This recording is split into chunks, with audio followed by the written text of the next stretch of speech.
네, 미국의 식물학 교수인 저기 사진에 나와 있는 윌리엄 스미스 클라크 교수라는 사람이 요코하마에서 배를 타고 삿포로 제국대학의 교수로 부임하게 되었습니다. 그래서 배를 타고 이동 중이에요. 그런데 이 사람은 식물학 교수임에도 불구하고 워낙 신앙이 신실한 크리스천이어서 내가 학생들에게 성경을 가르치고자 하는 열망이 있었어요. 그래서 그 배에 많은 성경책들을 싣고 이동하는 중이었습니다. 일본에 도착했습니다. 교육부 장관을 만났겠죠. 장관과의 대화가 이어집니다. 아니, 이 많은 성경책들은 도대체 뭐하러 가져오셨습니까? 하니까 교수가 이렇게 답합니다. 내가 제국대학 학생들에게 성경을 가르치고자 하는 열망이 있어서 왔습니다. 그러니까 이 장관이 대학에서는 성경을 가르칠 수 없습니다 라고 말하자 교수는 강력하게 그럼 나는 여기 올 필요가 없습니다 라고 돌아가려고 하는 거예요. 그러니까 이 모습을 본 장관이 그러면 방법이 하나 있습니다. 필수 과목 말고 방과 후의 선택 과목으로 성경을 가르치는 것을 허용하겠습니다. 그렇습니까? 그럼 나도 교수로 부임하겠습니다 라고 저 클라크 교수가 이제 식물학을 가르치면서 8개월 동안 방과 후에 제국대학 학생들을 대상으로 하나님의 말씀인 성경을 가르치기 시작했습니다. 벌써 8개월이 지났어요. 그런데 갑자기 어느 날 이 교수가 급하게 본국으로 돌아오라는 소환령이 내려집니다. 영문도 모르게 교수는 돌아가게 됩니다. 그래서 그 소환령을 들은 교수가 이제 교문을 나서게 되자 얼마나 이 교수가 신실한 크리스천이었는지 그냥 성경을 가르치는 식물학을 가르치는 교수가 아니라 삶 자체가 그리스도인이기 때문에 많은 학생들이 너무나 아쉬워서 교문으로 따라 나온 거예요. 이때 교수가 아주 유명한 말을 남기는데요. 청년들이여 대망을 품으라 주 안에서 라고 말합니다. 대망이 뭐죠? 큰 소망, 큰 꿈. 누구 안에서? 주 안에서. 이 말을 하고 교수는 떠납니다. 자, 불씨는 뿌려졌어요. 제국대학 학생들이 성경을 공부한 제국대학 학생들이 교수님은 떠났지만 그럼에도 불구하고 하나님의 말씀을 더 배우고자 하려는 강한 열망이 있어서 일본에 있는 교회들을 찾아다니면서 계속 말씀을 배우기 시작합니다. 그러다 보니 일본의 수많은 정신적 지도자들이 나오는데요. 그 중에 한 명인 일본의 기독교 지도자가 나오게 됩니다. 그 사람의 이름은 우찌무라 간조예요. 일본의 양심을 깨운 시대의 기독교 선구자. 그는 클라크 교수는 딱 이렇게 얘기를 하더라고요. 그에게 나는 사도 바울과 같은 존재였다. 모든 학생들을 한 사람 한 사람씩 믿음의 아들로 믿음의 딸로 삼아서 어떻게든 하나님의 말씀을 가르치려고 하는 그 열망이 나는 느껴졌다라고 말합니다. 4년 동안의 대학 교육보다 8개월 동안 배웠던 성경 교육이 더 훌륭했다는 사실을 보여주는 예화입니다. 이 예화가 우리에게 주고자 하는 교훈이 무엇일까요? 지금의 학교의 교육을 보면요, 단순히 지식을 위한 전달과 대학 진학을 위한 진학교육, 여러 가지 기술을 배우기 위한, 취업을 위한 기술 교육에 그치고 맙니다. 그런데 정말 중요한 것은요, 어떤 지식을 배우느냐, 어떤 기술을 익히느냐가 아니라 그 사람이 어떤 사람이 되느냐 이겁니다.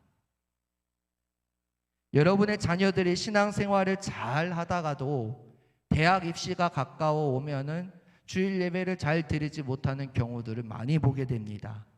물론 대학 진학, 성적 향상도 당연히 중요합니다. 하지만 더 중요한 것은요, 하나님 앞에 어떤 사람이 되느냐입니다. 신앙의 바탕이 없이 대학에 떨어지는 것도 문제고 믿음이 없이 대학에 들어가는 것도 걱정이거든요. 요새 대학이 너무 문란합니다. 정말로 하나님에 대한 올바른 가치관이 세워지지 않은 상태에서 대학에 들어가면요, 온갖 혼란스러운 사상과 이념 가운데 표류하는 많은 청년들을 보게 됩니다. 성경은 분명히 이렇게 말씀하세요. 잠언 22장 6절 말씀입니다. 마땅히 행할 길을 아이에게 가르치라. 그리하면 늙어도 그 길을 떠나지 아니하리라. 부모된 여러분, 자녀들에게 무엇을 가르치시겠습니까? 바른 신앙을 가르쳐야 합니다. 하나님께서 지금도 살아계시다는 것과 그 하나님의 말씀에 따라 살아가는 길이 참된 인간의 본분임을 가르쳐 주셔야 돼요. 더 나아가 우리가 살아가는 목적이 하나님께 영광 돌리는 삶인 것을 정말로 그 자녀가 깨우쳐 알게 될 때 어떤 길로 가도, 어떤 상황에도, 어떤 직장을 가도, 어떤 환경에 처해도 그 자녀는요, 절대로 옆길로 떠나지 않습니다. 왜요? 하나님을 붙들기 때문이죠. 그런 의미에서 신앙의 유산을 물려주는 가문을 세워간다. 신앙의 유산을 물려주는 가문, 7글자로 우리가 잘 아는 단어가 있습니다. 바로 기독교 명문 가정이죠. 이 기독교 명문 가정을 세워간다는 것은 정말로 중요하고 의미 있는 일입니다. 그런데 이 가정이 그냥 이루어질까요? 아닙니다. 부모된 여러분이 먼저 하나님 앞에 올바른 신앙으로 살아야 기독교 명문 가정이 이루어져요. 자, 달리기 경주를 합니다. 계주를 해요. 계주를 하면 정말로 중요한 게 뭐죠? 바톤이 서로 잘 주고받는 게 중요하죠. 막 열심히 달리는데 아무리 빨리 달려도 바톤이 잘 전달되지 않으면 그 사람은 1등을 할 수가 없어요. 끝까지 달릴 수가 없어요. 그것처럼 좋은 신앙의 유산을 물려준다는 것이 정말로 중요하다는 거죠. 오늘 본문 시편 1편은요, 우리가 너무 잘 아는 말씀입니다. 제가 보니까 암송하시는 분들도 계시더라고요. 이 시편 1편에서 정말로 말씀하시고자 하는 게 의인의 길과 악인의 길을 대조합니다. 대조하면서 어떤 길을 걸어야 하는지에 대해서 우리에게 말씀하고 계세요. 그리고 정말로 하나님께서 원하시는 가정이, 기독교 명문 가정이 시편 1편에서는 어떤 가정으로 살아야 되는지 오늘 우리에게 말씀하고 계십니다. 이 시간 오늘 본문에 나오는 말씀을 통해 기독교 명문 가정의 특징, 복 있는 가정의 특징은 무엇인지, 그리고 그 가정은 어떤 길을 걸어가는지, 그 가정의 부모님은 자녀들에게 무엇을 가르쳐야 할지 오늘 말씀을 통해 하나님께서 우리에게 주시는 은혜를 나누고자 합니다. 복 있는 가정, 첫 번째는요, 악에서 먼 가정입니다. 말 그대로 세상의 가치관을 거절하는 가정이에요. 자, 이 시편 1편은 시편 전체의 서문이라고 말씀드릴 수 있습니다. 두 부류의 사람이 등장해요. 이 두 부류의 사람이 서로 다른 길을 걸어갑니다. 어떤 사람은 영원한 삶을 향해 걸어가고요, 어떤 사람은 영원한 멸망을 향해 걸어갑니다. 이 두 부류의 사람이 누구죠? 복 있는 사람, 의인과 악인이거든요. 본문은 누가 영원한 삶을 향해 걸어가는지, 누가 영원한 멸망을 향해 걸어가는지 분명히 말씀하고 계십니다. 자, 그렇다면 복 있는 사람은 어떤 사람일까요?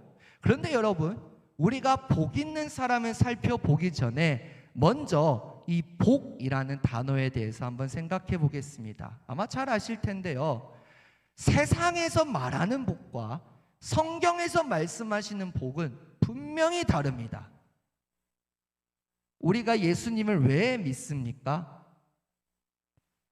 천국 가기 위해서, 예수님의 제자답게 살아가기 위해서, 하나님 나라의 백성답게 살아가기 위해서, 뭐 수많은 이유들이 있겠지만요, 복 받기 위해서라고도 말씀하시는 분이 계세요. 예, 틀렸다고는 말씀드릴 수 없지만 반 정도는 틀렸다고 말씀드릴 수 있어요. 왜요? 위험하면 더 나아가면 기복신앙으로 가기 때문이죠. 세상에서 말씀하는 복은요, 세상에서 말하는 복은요, 잘 사는 거예요. 잘 되는 거예요. 모든 일이 다 잘 되는 겁니다. 건강도 잘 건강하고 아프지 않고 내가 이루는 계획이 모두 다 잘 되는 거, 부자 되는 것, 이것을 세상에서는 복이라고 하는데요, 성경에서 말씀하시는 복은 한자 자체에서도 의미를 주고요, 이 복이라는 단어의 히브리어도 우리에게 의미를 줍니다. 잠깐 이 복이라는 단어에 대해서 살펴볼게요. 이 복이라는 단어는 저기에도 한자가 써 있는데 복복자죠.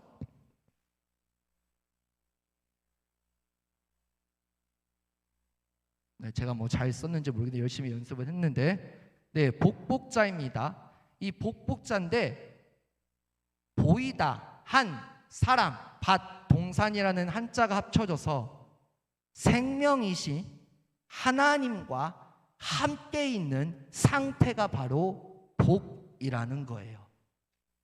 그래서 시편 133편 3절 말씀에 헐몬에 이스리 시온의 산들의 내림같도다, 거기서 여호와께서 복을 명하셨나니 곧 영생이로다. 복 이꼴 영생, 하나님과 함께하는 상태라는 거죠. 예수님께서 이미 요한복음 15장에 포도나무 비유를 통해 말씀하세요. 나는 포도나무여 너희는 가지다. 참된 가지는 나무 안에 거하는 가지거든요. 이 나무에 대해서도 오늘 본문이 또 말씀하고 계십니다. 근데 놀라운 거는요, 이 한문에서 말하는 복과 이 복이라는 히브리어가 브라카라는 히브리어인데 그 뜻 자체가 하나님의 함께하심이라는 뜻입니다. 제가 예전에 창세기 강해하면서 한번 말씀드렸던 적이 기억이 나는데, 요셉이 복을 받은 거는요, 하나님께서 요셉과 함께 하셨기 때문에 그가 복을 받은 거예요. 우리가 성경을 볼 때, 세상의 관점으로 볼 때 어떻게 요셉이 복을 받은 사람이야 라고 생각할 수 있습니다. 형들에게 미움받았어요. 억울하게 종살이하죠. 너무 힘든 삶을 살아갑니다.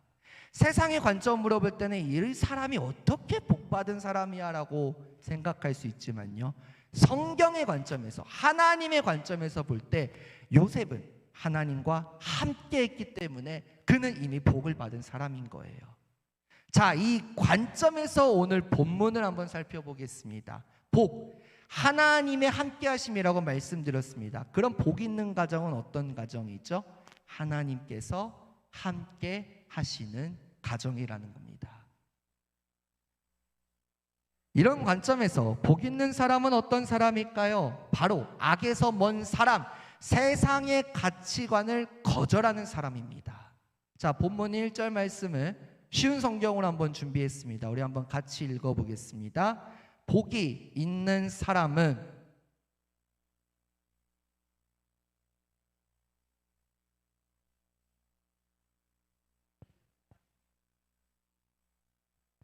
복이 있는 사람은 악한 사람들의 꾀를 따라가지 않습니다. 복이 있는 사람은 죄인들의 길에 서지 않습니다. 복이 있는 사람은 남을 업신 여기는 사람들과 자리를 함께하지 않습니다. 즉, 복 있는 사람은 악한 사람들이 아니에요. 죄인들이 아니에요. 남을 업신 여기는 사람들이 아니라는 거예요. 계속 않고 않으며 않고 부정적으로 말씀하면서 대조를 하고 계세요. 나중에 나오는 2절 말씀과 말이죠.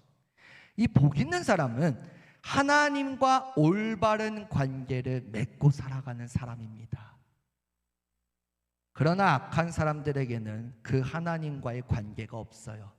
그래서 자기의 유익을 위해, 자기의 이익을 위해 오로지 그 생각만 해서 상대방을 어떻게 골탕 먹일까, 악하게 할까, 이 생각만 하거든요. 이런 사람들이 악한 사람들의 마음이거든요. 하지만 의인, 복이 있는 사람은요, 삶을 살아갈 때 기준이 있습니다. 어떤 기준일까요? 하나님의 말씀이거든요. 우리가 새벽에 열왕기상 말씀을 살펴보고 있습니다. 수많은 왕들이 등장합니다.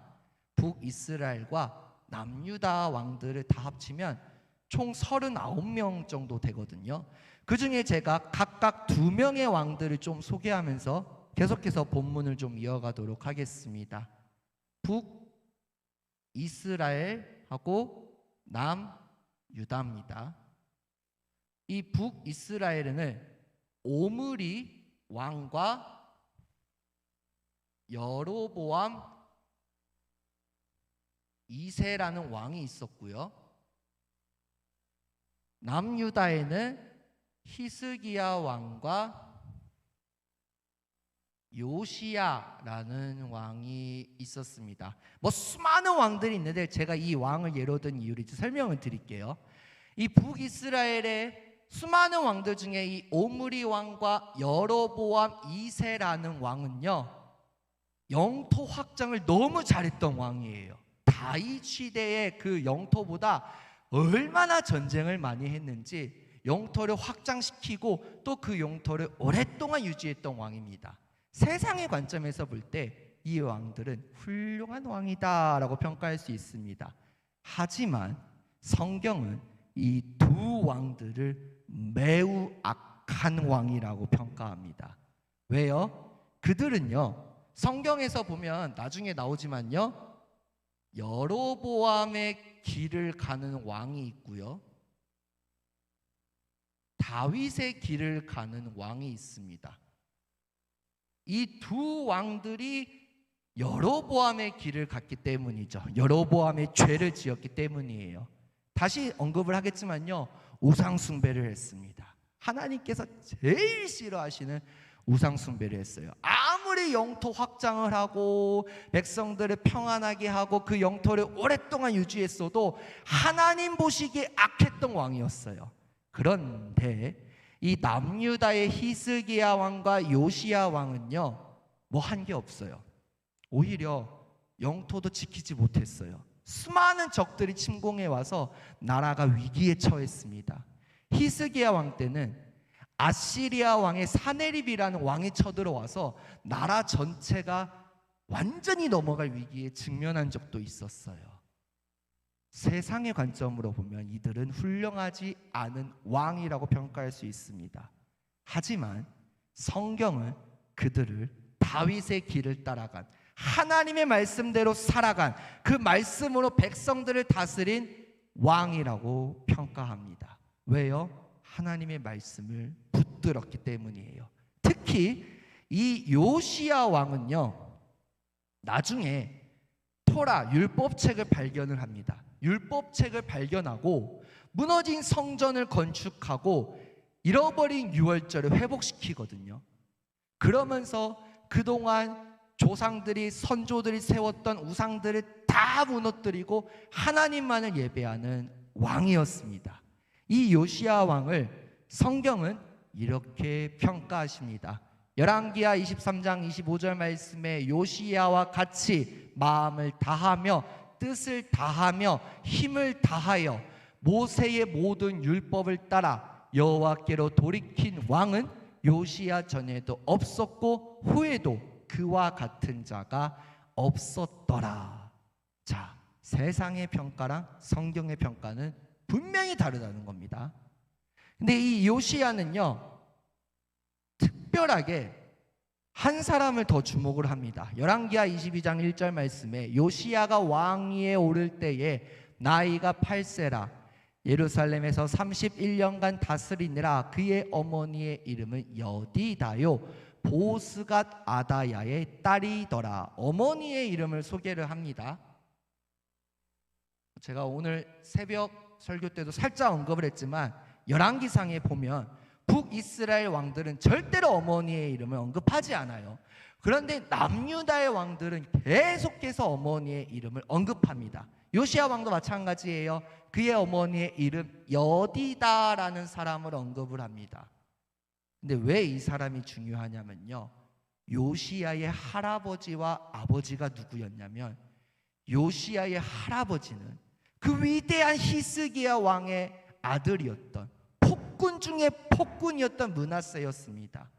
이사야 선지자를 톱으로 켜서 순교를 시켰던 왕이었어요. 그리고 그의 아들 요시야의 아버지는요 아몬이라는 왕이었는데 그도 하나님 보시기에 매우 악한 왕이었어요. 자녀는 부모를 보고 배운다고 했죠. 아버지가 매우 악한 왕이었어요. 근데 어떻게 요시야가 하나님께 선한 왕이라고 평가받을 수 있었을까요? 단 한 사람 때문이에요. 여디다, 어머니 때문입니다. 어머니의 간절한 기도, 어머니의 간절한 하나님의 말씀이 무엇인지 알려주고 하나님의 말씀대로 살아가는 것이 무엇인지 알려주고 하나님의 말씀대로 살아가는 다윗의 길, 그 길대로 살아가는 것이 왜 그렇게 중요한지 어릴 때부터 8세라고 말씀드렸어요. 어릴 때부터 계속해서 신앙의 유산을 물려주기 위해 노력했기 때문에 저 요시야 왕이 그런 평가를 받았어요.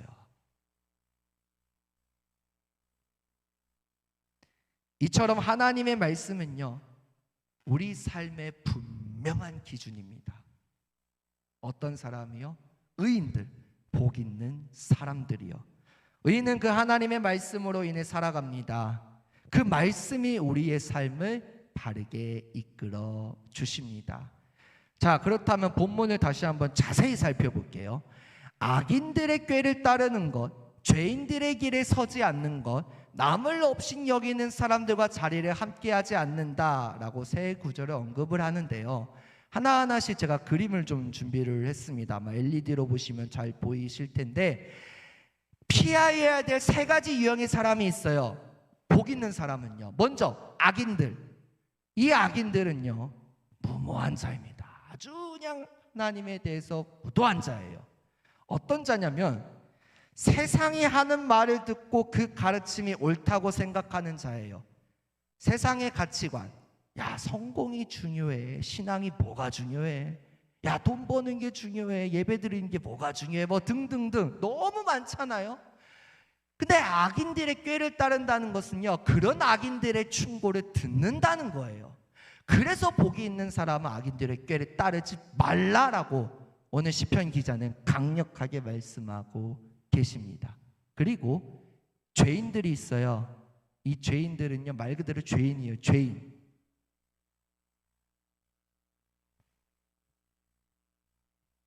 죄인들의 삶의 방식에 따라 행하는 것이죠. 죄인들의 삶의 방식, 우상 숭배도 하고 뭐 남색도 하고 등등등 너무 많습니다. 뭐 말로 표현하자면 그런 삶의 방식에 따라 살아가는 게 죄인들의 길에 따라가는 거예요. 복이 있는 사람은 그런 죄인들의 길에 절대 따라가지 않습니다. 더 중요합니다. 오만한 자, 업신여기는 자입니다. 이런 자는요 그냥 하나님이 없다고 말하는 자들이 아니에요. 어떤 자냐면요 하나님의 은혜와 가장 거리가 먼 사람입니다.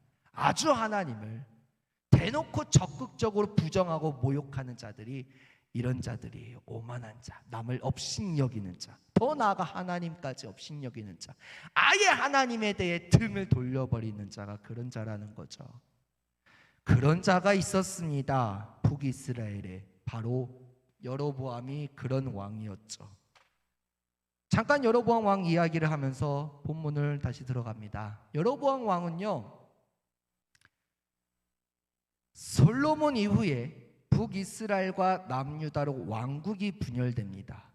왜요? 솔로몬이 처음에는 하나님의 지혜로 구하면서 듣는 마음을 구하면서 백성들을 지혜롭게 하나님의 말씀대로 잘 통치하게 하겠다는 초심을 갖고 있었지만 정략 결혼으로 인해서 우상 숭배를 받아들이게 되고 그로 말미암아 점점 더 하나님 보시기에 악해졌거든요. 그래서 아히야라는 선지자를 보내셔서 이 여로보암에게 10지파를 내어줍니다. 그는 장군이었어요. 하나님께서 세워주신 왕이었다는 거예요. 근데 이 여로보암 왕이 그것도 모르고 그 은혜도 모르고 자기 마음대로 생각하면서 이 사람들이 예루살렘 땅에 돌아가서 예배를 드리면 나중에 돌아와서 나를 죽이려고 하지 않을까? 그러면 안 돼. 야, 베델과 단에 우상을 세워서 산당을 세워서 이곳이 하나님께 예배드리는 것이다 라고 강조하자. 아니 본인 혼자 우상 숭배하면 되지 왜 백성들까지 그럴까요? 그래서 결국에는 여로보암의 길이라는 단어가 등장하고 여로보암의 죄라는 단어가 등장해요. 나중에 선지자가 끝까지 경고합니다. 하지만 여로보암은요, 죽는 순간까지 하나님에 대해 등을 돌려버리는 왕이었어요. 이런 자들이 남을 업신여기는 자, 아주 오만한 자입니다. 복이 있는 사람은 그런 사람들과 자리를 함께하지 않아요. 무슨 뜻이냐? 그 무리에 속하지 않는다는 겁니다. 복 있는 사람은 말씀에 따른 가치관을 가지고 살아가야 하는 사람이에요. 저들의 생각과 행동 그 어느 것 하나에도 속하지 않는 사람입니다. 내가 비록 악인들의 꾀는 따르지만 저들의 행동은 하지 않았어. 감히 하나님 앞에 이런 핑계는 댈 수 없어요. 그 모든 것이 복 있는 사람과는 거리가 먼 것입니다. 정말 행복한 사람, 복 있는 사람, 행복한 가정, 복 있는 가정은요, 세상의 가치관을 거절하고 버리고 그와 다른 삶을 살아가는 가정입니다. 부모된 여러분, 자녀들에게 무엇을 가르치시겠습니까? 세상의 가치관에 시달려서 표류하고 있는 자녀들에게 무엇을 가르치시겠습니까? 하나님의 말씀에 따른 가치관을 가르치라는 말씀이죠. 바로 그런 가정이 복 있는 가정입니다. 세상의 가치관을 거절하는 가정. 자, 두 번째, 복 있는 가정은요, 하나님의 말씀을 가까이 하고 그 말씀을 무엇보다도 사랑하는 가정입니다. 아까도 말씀드렸습니다. 1절 말씀과 2절 말씀은 대조되는 의미가 있어요. 자, 우리가 2절 말씀을 한번 쉬운 성경으로 한번 보겠습니다. 오직 여호와의 율법을 즐거워하고 그 율법을 밤낮으로 깊이 생각하는 자입니다. 세상의 헛된 즐거움을 따라 살아가는 사람들은 복 있는 사람이 아니라고 1절에 말씀드렸습니다. 그들은요, 세상의 가치관이 주는 잘못된 즐거움으로 말미암아 만족하거든요. 그런데 하나님께서 주시는 영원한 즐거움을 얻기 위해서는 그냥 얻는 게 아니에요. 밤낮으로 하나님의 말씀을 깊이 생각할 때 얻어집니다. 하나님의 진리를 밤낮으로 깊이 생각하면 그 기쁨을 얻게 됩니다. 누구로부터 오는 기쁨요? 말씀으로부터, 하나님으로부터, 하나님 중심의 기쁨을 얻게 되고, 이 기쁨은 악한 사람들과 죄인들과 업신여기는 사람들이 주는 즐거움으로부터 우리를 자유롭게 합니다. 기쁨이라는 단어가 있죠. 제가 이거는 한번 9시 예배 때만 말씀을 드렸는데, joy라는 영어입니다. joy라는 영어입니다. 이 죄는 지저스, 예수님, 오는 others, 이웃들, y는 you입니다. 근데 우리가 누리는 기쁨이 항상 나 중심, 가족 중심, 내 주변 중심이라고 생각하는데 아니에요. 기쁨 자체가 예수님, 하나님으로부터 와요. 하나님 사랑, 이웃 사랑, 그 다음에 우리를 사랑하라는 거예요. 하나님 중심의 기쁨은 어디서부터 온다고요? 말씀을 깊이 생각할 때 옵니다. 그렇다면 복 있는 사람은 왜 그렇게 말씀을 즐거워하는 것일까요? 시편은 누가 썼죠? 다윗이 썼습니다. 특별히 시편 1편은 다윗 왕이 썼어요. 다윗 왕은 어떤 왕이었죠? 다윗의 길을 걸어가던 왕이었습니다. 하나님의 말씀대로 살아간 왕이었어요. 그는 고백합니다. 말씀이 꿀보다 더 달다. 말씀이 금보다 더 좋다. 여러분, 이런 고백을 하실 수 있겠습니까? 어떻게 이런 고백을 할 수 있을까요? 그 말씀이 하나님의 말씀이기 때문이죠. 우리를 창조하시고 우리를 사랑하시는 분, 우리가 사랑하는 하나님의 말씀이기 때문에 더 알고 싶고 그리고 그것을 즐거워하기 때문입니다. 하나님에 대한 사랑이 말씀을 대하는 자세로 나타나는 거예요. 더 나아가 하나님의 말씀에 대한 사랑은 묵상으로 이어지고 있습니다. 묵상. 여러분, 이 묵상의 정의가 무엇일까요? 하나님의 말씀을 마음으로 가득 채우는 것이에요. 그 말씀을 깊이 생각하고 이 말씀이 우리에게 주시는 의미가 무엇일까? 나에게 주는 의미가 무엇일까? 깊이 고민해 보는 시간이 묵상하는 시간입니다. 그런데 그냥 하는 것이 아니라 시간 날 때, 영적으로 힘들 때 하는 것이 아니라 밤낮으로 하라고 말씀하세요.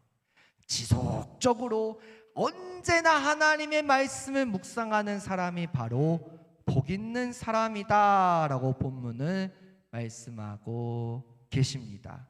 하나님을 사랑하는 가정, 곧 복 있는 가정은 하나님의 말씀이 너무 즐겁거든요. 그래서 그것을 생각하며 그 안에 거하는 가정입니다. 여러분, 우리는 가정은 누구도 완벽할 수 없어요. 하나님께서는 그 노력을 보십니다. 적어도 그런 모습을 닮아가고자 노력하는 가정, 세상의 가치관을 거절하고 하나님을 향해 가는 가정, 하나님의 말씀을 향해 가는 과정, 가정을 하나님께서 기뻐하세요. 정말 행복한 가정, 복 있는 가정은 세상의 가치관을 거절하고 그와 다른 삶을 살아가는 가정입니다. 어떤 삶일까요? 하나님의 말씀을 가까이 하고 그 말씀을 그 무엇보다도 사랑하는 가정이 바로 복 있는 가정입니다. 하나님께서는 그런 가정을 기독교 명문 가정으로 세워 가십니다. 자, 마지막입니다. 복 있는 가정은 하나님의 말씀에 뿌리를 내리고 양분을 얻으며 어떠한 시련이 와도 계절에 따라 열매를 맺으며 풍성하게 자라나는 가정입니다. 본문 3절 말씀을 쉬운 성경으로 한번 같이 읽어보겠습니다. 시작. 그런 사람은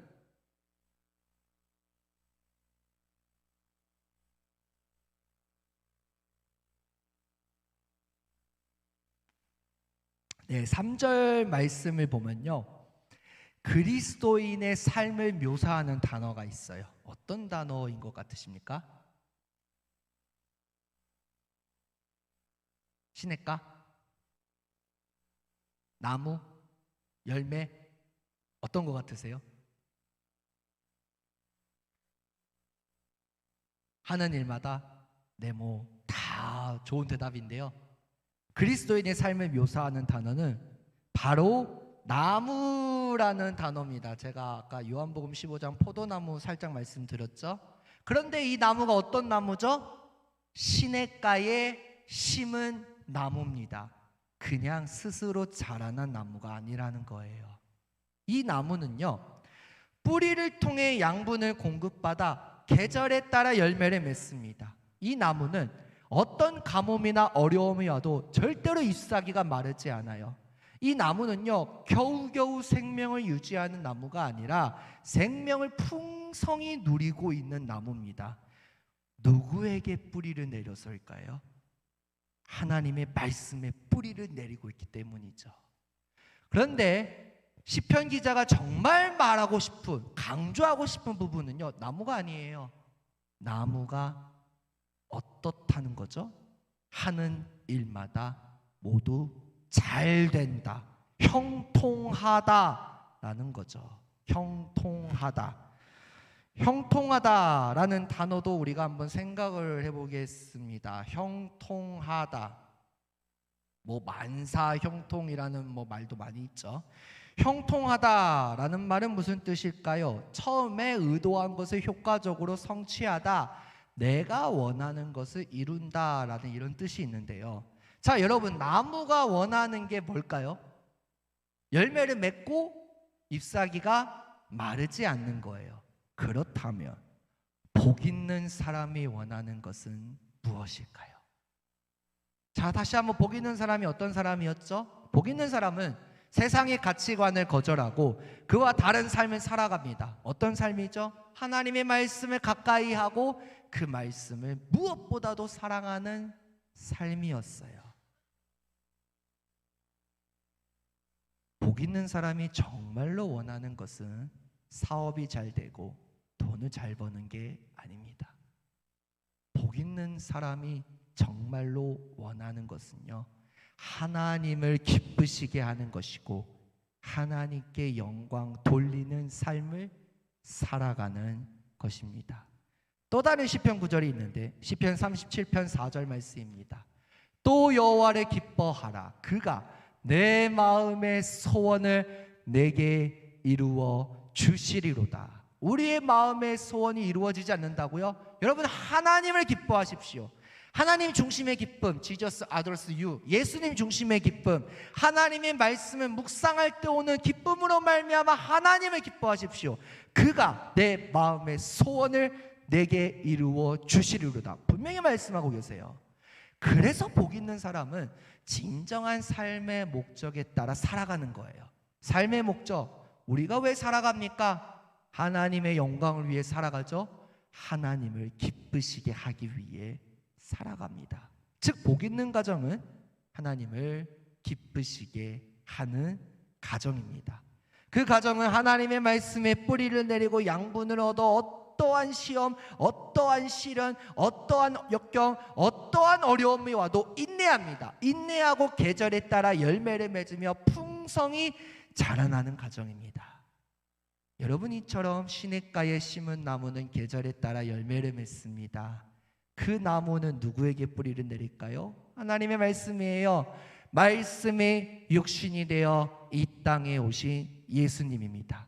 예수님께 뿌리를 내린 사람은 어떤 상황, 환경에도 계절에 따라 열매를 맺어요. 어떤 열매를 맺을까요? 성령의 9가지 열매입니다. 사랑, 희락, 화평, 오래 참음, 자비, 양선, 충성, 온유, 절제. 이 부분은 나중에 시간이 되면 더 말씀을 드릴게요. 여러분의 가정이 하나님의 말씀을 묵상하고 그 말씀을 여러분의 마음에 새기며 살아갈 때 여러분의 가정은요, 시냇가에 심겨진 나무처럼 계절에 따라 좋은 열매를 맺는 미래가 보장된 축복의 삶을 살아갑니다. 누가 복을 주세요? 하나님께서 주신다는 거예요. 채워주신다는 겁니다. 여러분, 자녀들에게 무엇을 가르치실 겁니까? 말씀을 사랑하는 것을 가르쳐 주세요. 묵상하는 것을 가르쳐 주세요. 무엇을 가르치시겠습니까? 너는 시냇가에 심은 나무야. 축복해 주세요. 계절에 따라 열매를 맺을 거야. 인내해. 하나님의 말씀을 붙잡아. 이것을 가르쳐 주라는 겁니다. 오늘 예배 자리에 나온 성도 여러분, 시편 1편에서 말씀하시는 복 있는 사람이 하는 일은 다 형통하게 됩니다. 그렇다고 복 있는 사람이 고난과 역경에서 제외된 사람들은 아니에요. 절대 아닙니다. 고난과 역경이 당연히 옵니다. 항상 형통한 길만 열리는 것은 아니에요. 그렇다면 다 잘 되는 게 아니잖아요. 아닙니다. 복 있는 사람들의 삶도 때로 힘들고 어려운 역경 속에 처하게 될지라도 결국에는 하나님께서 모든 것을 선한 길로 인도해 주시기 때문이에요. 아무리 어려운 고난 속에서도, 역경 속에서도, 어려움 속에서도, 시련 속에서도, 시험 속에서도 복 있는 사람들은 흔들리지 않고 하나님의 마음을 알고 궁극적으로 하나님께서 나를 이렇게 인도해 가시는구나, 우리 가정을 이렇게 인도하시는구나, 선하신 주님, 내가 주님을 기뻐합니다, 주님을 찬양합니다, 감사의 고백을 올린다는 겁니다. 정리합니다. 복 있는 사람은 어떤 사람입니까? 악에서 먼 사람입니다. 세상의 가치관을 거절하고 그와 다른 삶을 살아가는 사람입니다. 어떤 삶이요? 하나님의 말씀을 가까이 하고 그 말씀을 무엇보다도 사랑하는 사람입니다. 그 사람은요, 시냇가에 심은 나무처럼 예수님께 뿌리를 내리기 때문에 계절에 따라 열매를 맺으며 흔들리지 않고 인내하며 풍성하게 자라나는 사람이에요. 이런 사람들이 모인 가정이 바로 복 있는 가정이고, 그런 가정이 바로 기독교 명문 가정입니다. 여러분, 세상의 거짓에 속지 마시고 하나님의 말씀을 밤낮으로 묵상하시고 즐거워하시며 그 말씀에 순종하며 나아가십시오. 저기에 써있는 글자를 제가 요약을 하면요, 복 있는 가정은요, 한마디로 말씀드리면 일상 가운데 신앙이 녹아있는 가정이에요. 교회에서만 예수 믿는 가정이 아니라 일상의 은혜, 일상의 은혜. 하나님께서 오늘 하루도 우리 가정을 이렇게 인도해 주시는구나. 가정 예배를 생활화하고 말씀을 생활화하고 일상 가운데 여러분의 삶 가운데 신앙이 녹아있는 가정이 바로 복 있는 가정이라는 겁니다. 그런 삶을 살아가는 가정이 바로 복 있는 가정입니다. 그리고 그런 결단을 하는 가정이 바로 복 있는 가정입니다. 그런 가정을 주님께서 기독교 명문 가정으로 세워가십니다. 말씀하세요. 하나님께서는 하나교의 모든 가정이 복 있는 가정으로 기독교 명문 가정으로 세워가기를 누구보다도 원하십니다. 여러분의 가정이 복 있는 자의 길에 서서 이제는 악으로부터 세상의 가치관으로부터 멀어지며 하나님의 말씀을 그 무엇보다도 사랑하며 우리가 살아가는 목적, 하나님을 기쁘시게 하는 가정이 되시기를 간절히 축원합니다.